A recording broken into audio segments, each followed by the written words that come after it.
to mind is a very important part of our lives. So there are many applications. I just want to point you to a recent book that I edited that talks in extent to these topics. And Dr. Brandt has a chapter, contributed to a chapter on this book. Next one. Just like to thank my lab and the sponsor for this research. And at this point, I'd like to ask Geraldina to give some words. Thank you, Geraldina. How long do I have? Take your time. You're fine. I'll come back here. I'll come back here. Hello. Is my mic on? Perfect. My name, let me take it off for a second. Actually, I can't take it off. I'm all pegged in here. You could remove your mask because the thing will be... It's pegged in here. I'm fine. My name is Geraldina Interiano Wise, and I sat in similar seats that you're sitting right now many years ago. Rob, can we see the floor where Geraldina is speaking rather than the slides? The students online will not be able to see Geraldina. We can switch also the... Sorry, I wanted to make sure. Here? Awesome, thank you. Great. So I sat here many years ago, and you're wondering, how does architecture, art, then come into the realm of science? And I had to think about this long and hard. What is it that takes me in this direction? And nothing is anything but training, like Pepe said. There's curiosity first. Creativity is possibly the most curious of synergies in the brain. So curiosity first. Number two, a whole lifetime of asking the questions that couldn't be answered with normal answers, but you have to go to science to answer them. And so I've been asking those questions all of my life, curious about the world around me, to the effect that I thought that the science that perhaps to me resonated more in terms of answering the deep questions about life was physics. So I started off in physics and decided that wasn't right for me, because there was only so far I could go with all the baby genius in my classes. So I decided to then move on to my other passions, and so here I am. Really never having diverged too far from answering the deep questions in life through science. I find that science has a truth to it, but the other thing we have in common with scientists is extreme creativity and curiosity. That's what the basis of science is. So this idea of science and humanities coming together is really a very good one, because if we can all use both sides of the brain, if we can all use more of our brain, I do believe we are better off. And by better off, is it that we're more productive? Is it that we are more active in the brain? So one of the things that Pepe and I found in common was this extreme curiosity. And the other one is the idea of time. Time, in my artist statement, I talk about the time-space continuum, which of course I learned in physics.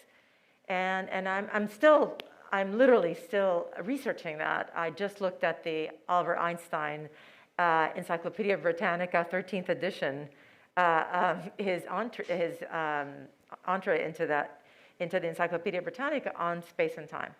And so we're constantly learning about this, but one of the things that I think you may have heard, but I'm going to make the connection, is that Pepe looks in his lab at the lag time. And he mentioned the fact that the brain is at a hugely active mode before you can ever make the decision, or you can ever see your decision. And it's that time, it's in milliseconds, possibly up to 2 seconds. But it's in that time that you're going to experience today. That's why this is set up as a not as an experiment in a lab, but as a performance. Because you are going to get to you see that I am going to be immersed, as will you visually. I'm going to be immersed in an AI model that has been trained in my art. So the idea that time in my brain or creativity in my brain, or both, are connected to what I did before. that's when you can see a Picasso. I'm sure all of you can picture a Picasso or a Matisse. You think, oh, well, it's just his style, and Picasso's style was super, elegant and out there. And you think the way he moved his arm around those beautiful drawings. But it wasn't his arm, it was his brain. So the idea that any style that is coming out of any artist is anything but the brain is really something very funny for artists to even understand this, that it's about their brain. It's about your brain. So you're going to see then the fact that the AI model is going to be triggered by my brainwaves of creativity. As I make decisions, everything from, do I put the thick white gesso first, or do I go into the thinner, a little bit darker? That is the question I'm going to be doing. That kind of question will be happening in real time while you're watching me paint. But by the time I have reached this one and I've taken this to put in there, my brain has already made the decision and you've seen the triggering. And so you're ahead. We're ahead in there. The beauty about this to me is that the AI model trained in my art is reminding me of what I have done before, but not constraining me to what I'm going to do today. But today is going to then help train the model. So the model after today will change because today will be another piece of information to the model. So that will be a continuum, again, making the connection about time and space. And so that's possibly one of the strongest things you will see today. I do want to introduce you to my type of art. It is abstract. I'm sure all of you know what abstract art is. One of the basic tenets of abstract art is that you don't really know what you're going to do because anything I do is going to inform me of what it needs next. So I don't know. You will be seeing me in real time. I have made decisions. I was telling Tony this before. I have made decisions. I didn't bring my entire art studio with me. I picked certain things.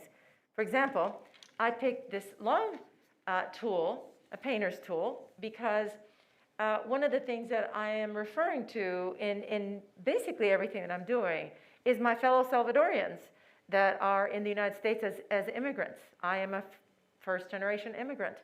And that's what we do. We know how to do a lot. We are good workers. We're thinkers. We are connected to the Maya people who were some of the most incredibly advanced thinkers in society. So I make those references. And these are morros from El Salvador, and they're very useful things. People even drink soup in them. But to me, they're very useful. I can hold the morro in my hand and even throw it if I have to, the paint. So that's part of what I do. And then the other thing I did is that I chose a fabric that is like the Central American linen, but it's not linen. It's a very coarse fabric and made out of jute. And I chose it because of the extreme difference between the very slick generative AI model that you're going to be seeing and then this very textured. So one of the things that I'm going to do, and that's why I brought what I brought, is do thick and thin. So I'm going to uncover some of that information that's coming at me because as you're seeing it, I'm going to be getting it as well. And so by painting on this, I'm going to paint light into this, possibly first in order to now get some more information from the AI model because right now this one eats it away. So I think that I don't want to tell you more. I would like you to witness it, just understanding that the AI model is being triggered by my brain waves that are ahead of my actions.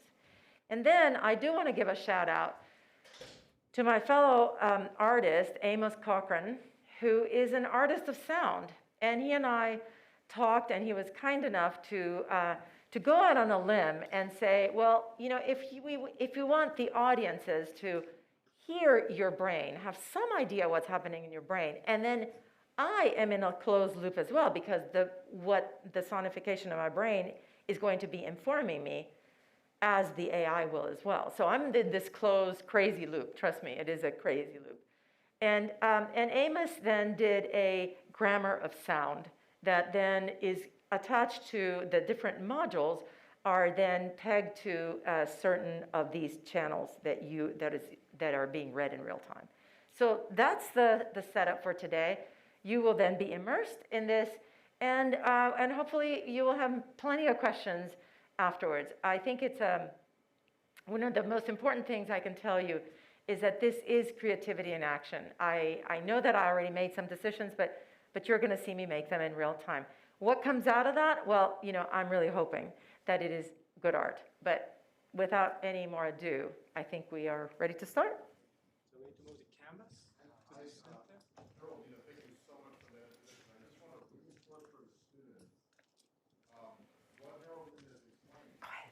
So the EEG, over time, has had several months to be trained to interpret the signals coming from Geraldina's brain and know they are associated with certain kinds of movement.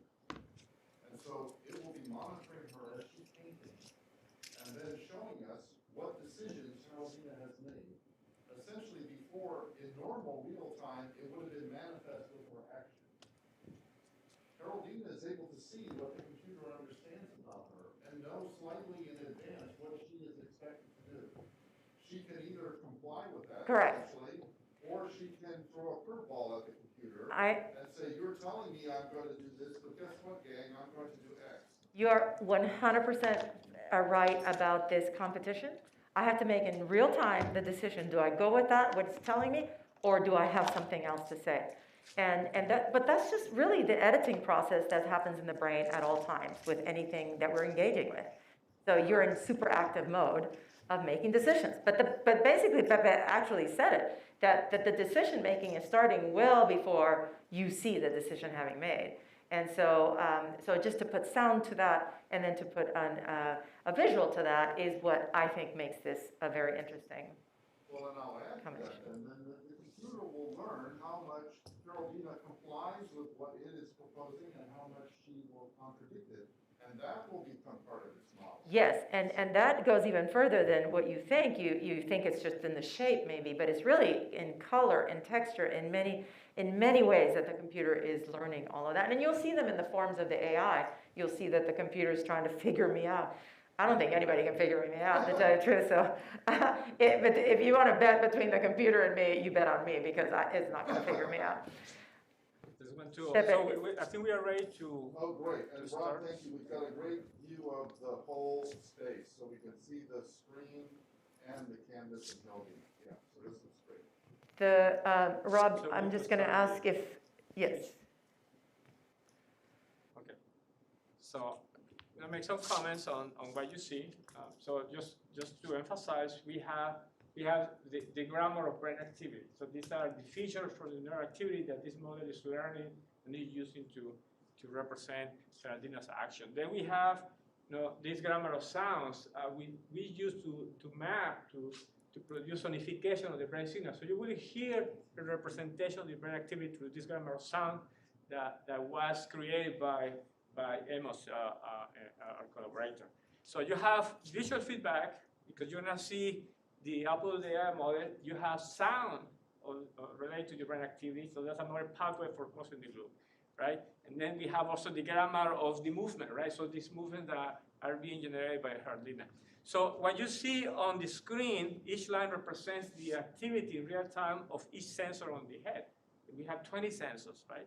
So could you close your eyes, Geraldina? So, so she has her eyes closed, so visual input to the brain is abolished, right? So there's no visual input, but of course the brain is still active, and what happens is that when the brain is not receiving the inputs, it likes to idle, and this idling is in the alpha range, which is between 8 to 12 times per second. So you see these oscillations that we call alpha oscillations. And could you open your eyes? Could you blink once? Again. 2 times, right? So anything she does, it reaches it reaches the electrical activity that is being sensed by these electrodes, right? Some of these can be considered artifacts, right? So, but they also provide some information. So it depends what you want to do with it. Could you clench your teeth? Okay, yeah. So these are electrical activity from muscles around the vocal tract and the mouth. There are also muscles in the skull, so that they also introduce signal, right? So you have combination of brain activity with activity from other generators around the brain, like the eye generators or the muscles on the scalp or the muscles around the speech areas, right? And so these are the type of inputs that are being processed by the AI model to generate a digital painting as she is creating. Now, just to emphasize, the AI model is not fully developed. We start to train this perhaps 2 years ago, and then we had to stop because of the pandemic. So this is a baby model, right? But already reflects some of the characteristics that Geraldina, in her own opinion, capture her work. This model was trained on a large number of pieces from her art in the past and EEG activity. And every time we have a performance, we use that data to feed the model again. So I'm gonna just relax, right? Maybe you can face the canvas because we're gonna start. Just take a few minutes.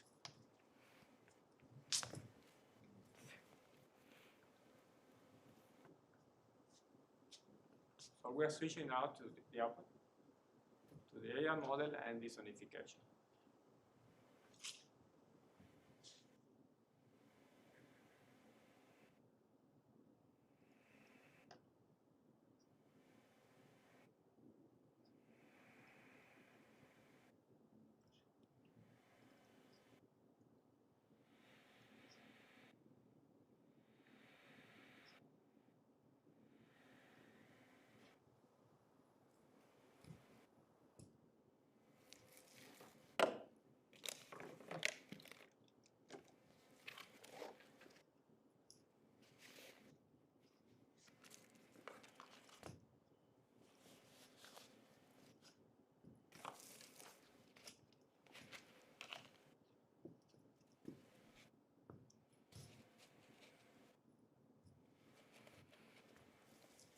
I'm ready, Rob. It's a process to start all the models together. We have the model for the sonification, the model for the AI, the software that controls the data acquisition. So it's complicated.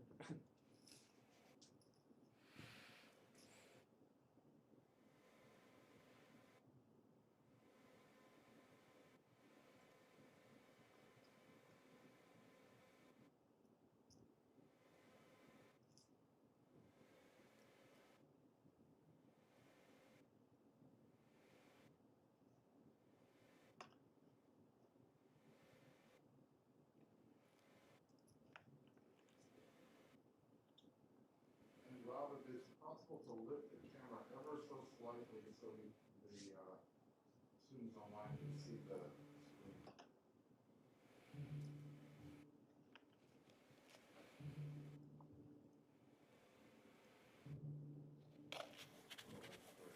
Perfect.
Okay.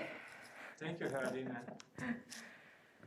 We're looking at on the screen the digital painting. This represents these attributes that Moody has been able to capture from the training with her past and present art. So again, this is an early model, but it's already capturing these concepts. Rob, are you able to put the model on top of the painting? To match the detail with the canvas. I have a question. Sure. At the beginning, the image protected by AI was all divided up into squares. And then as the painting developed, it started to look more like a canvas, what was on the screen. What's happening as that? Yeah, it just represents the building blocks as Geraldina's starting to paint and develop an idea, and then gets more rich, more complex, and then you start to see the full realm of features that are possible. Same with the sound. The sounds are some bytes that's bits of information that were composed by Amos, right? And depending on the location of the sensor and the magnitude of the activation, they were recruited. And they were artificially generated, but they always come with a special pattern of brain activity in specific locations.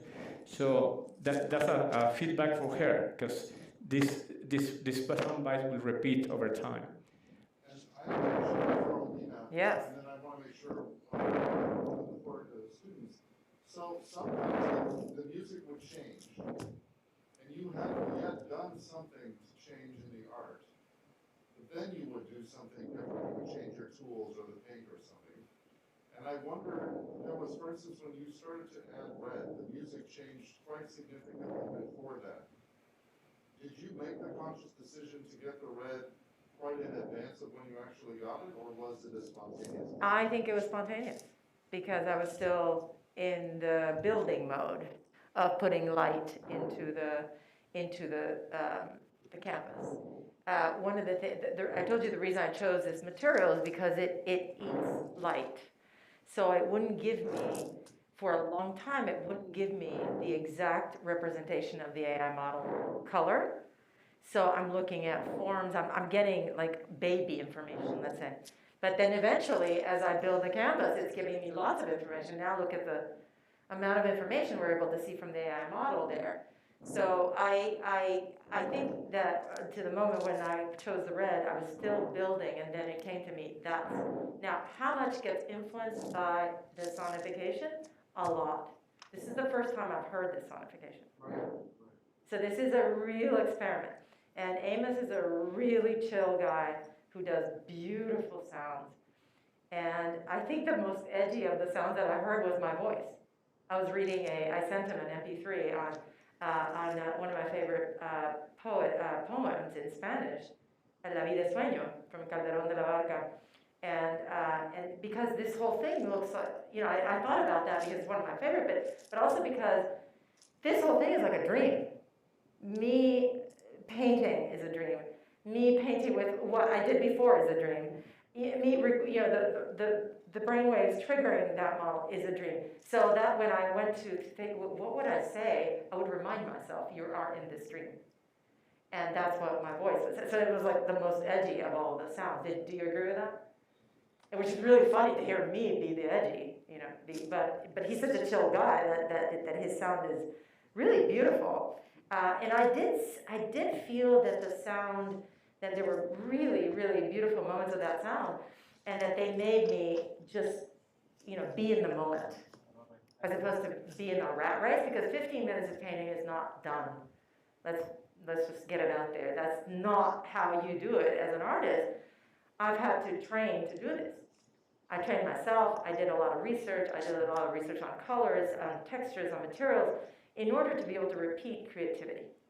And that's how I'm able to do this. But the sonification was actually quite helpful because it gave me permission to be in a moment. I don't know when you saw, I think one of the moments was with this, and I was able to be right there.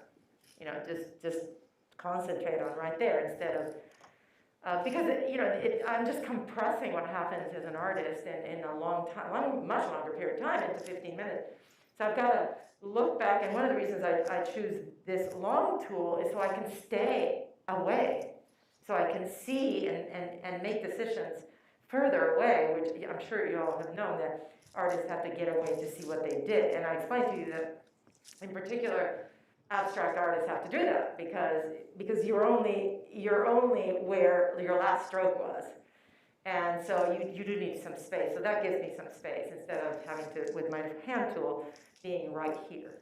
But definitely the sonification told me something, like go to the canvas. So I want to make a point because I think it's important.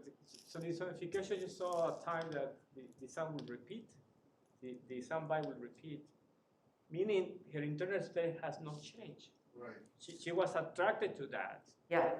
And so it will come back again. It will come back again. And then at some point we'll make a decision to do something else, to change the color, to change the tool, and then it will change.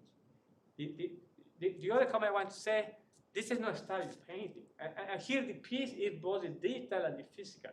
right? And so I'm really enjoying, how this painting is changing right now, because it's still projecting the myriad of options that in terms of the brain activity. So the context is changing.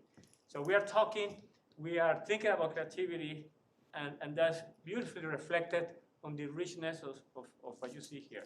So just show of hands. Do you see any relation between what I painted and the AI model? You do see it. I see it. So I'm amazed, because this is not something that we have done many times. And so I'm amazed that my memory has now been interjected by the AI model. I didn't have that memory before. I had the memory of my paintings. But these paintings have morphed and changed and taken elements that were smaller in my paintings that then became larger because of the color or the shape that appears in others. So there's a variety of things that happen with the AI model that I am now getting to know. Now they're part of my memory. Tony, you had a question. Yeah, I just wanted to close the loop by asking then, so we're to assume that if the music changed in a noticeable way, it was responding to a change in Geraldina's brain. Yes. But it's possible she wasn't aware yet of an intention, for instance, to take the red paint. Because it was the first time that she was doing it with the music, right, she wouldn't necessarily recognize that, oh, the music just changed, I must have just had an idea. But over time, you may get to know that the music just signaled to you that you have a new intention which yet hasn't reached consciousness. And it'll be very interesting to see how that influences the creative process, right? Right. Because essentially, it's like there's another person listening in. Right. Yeah, those are very interesting questions. And some of the analysis that we are planning to do is how different parts of the brain talk to each other when she's working, right? So functional connectivity analysis, for example. Right. How far in the past, we need to be to predict the future, right? Because we can go as far as as 2 seconds. Literally, that's the earliest you can detect an incoming action in some conditions, right? There is certainly different type of behavior is self-initiated, right? You make the decision, or in response to a cue, visually guided, and so both of them are in play here. So there are many questions, and this is just the beginning of every time I think we get more questions than answers, but the possibilities are really great. Does anybody have a question on the process or the setup or where this is going or anything? So for the more technical people, we have a mapping network, right? We have a synthesis network, right? So these are networks that are fully connected, multiple layers, right? That are analyzing different features at different scales, right? And so you need to train them, and we have done so. And we will continue, because this is a process. It's not just a picture, right? And I think this is reflected usually how this is changing.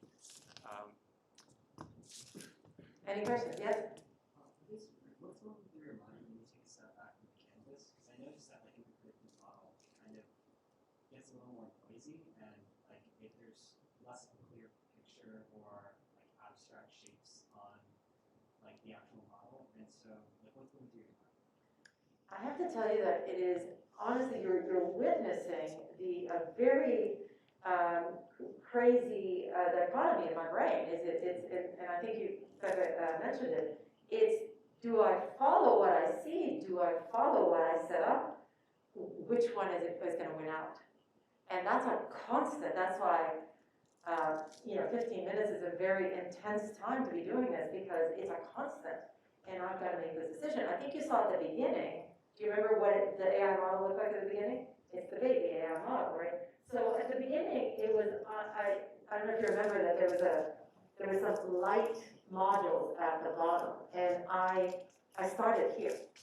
I started where the light went, because my intention was to then give light to the AI model so that I could begin to see it. So there are times when I went along with it, but then I've got to make that decision every moment of. And then, as I told you, just in terms of an artist, I needed the space to then look at what I had done to make the next set of decisions. Who had yes? We talked in this class about creative ideas strengthening over time. Strengthening over time. I'm wondering if you've done this where you return to a painting, the same painting, and then made, if it underwent a different process or what that felt like, and if this is your preferred way of doing this, or if you would prefer to have a longer period of time to create. In a way, they're like sketches of the mind, and so there's really not a, in my mind, there's not a prescribed way to paint or to produce art. Many of the very valuable art pieces that we have from Leonardo or whatever, they were little bitty sketches, right? So they are every bit as constructive as, they're being constructed in the same way than bigger paintings. It's just over a longer period of time. So there's not a prescribed way to do this. I find that 15 minutes is extremely valid. But the last enormous painting that I did was over like 4 weeks every day painting about 8 hours. So you can imagine I can span an enormous amount of time with a painting. But in terms of motifs, I do want to tell you that our creativity, and Tony is a master of this because he's written the book about this, the creativity is made with the experiences of the brain over time. And so that's where we're getting from those nuggets of information, and we're putting together in new ways. So one of the motifs that comes out in my art is a vertical motif. And this vertical motif I found in my Architecture 101. I found the drawing of that, and I have it up in my studio. It's the vertical motif, and it shows up regularly in my thing. And I'm not thinking about it, but when I saw the drawing out of a drawer that I had, I got out the drawing, and I thought, my God, I've been doing this for a long time. So these things are in your brain, and now I'm afraid that the AI model is in my brain now. And so now things are going in a new direction. Yeah, pick up on what you were saying just now. Let's pause and think about that for a second. We talked in the class about creativity being this tug of war between novelty and familiarity. And we talked at the beginning of class with Alison Weaver, the director of the Moody, about how creativity doesn't start when Geraldina is painting the painting, but it's all the history of her painting that then goes into today's painting. And the computer is actually visualizing her history, right? It is designed to make predictions based on what she's done before. And it is the degree to which you are well behaved with respect to your past that determines how successful the predictions of the computer are. So in a sense, the tug of war between novelty and familiarity is being acted out right in front of us. To the degree that Geraldina conforms to what she's done before, she's fulfilling the prophecy of the machine based on her past. To the degree that she, quote, misbehaves, she's introducing novelty into her own behavior. And that in itself is, I think, an interesting thing to study in terms of how the AI model is functioning with respect to what she actually paints. Somebody else had a question.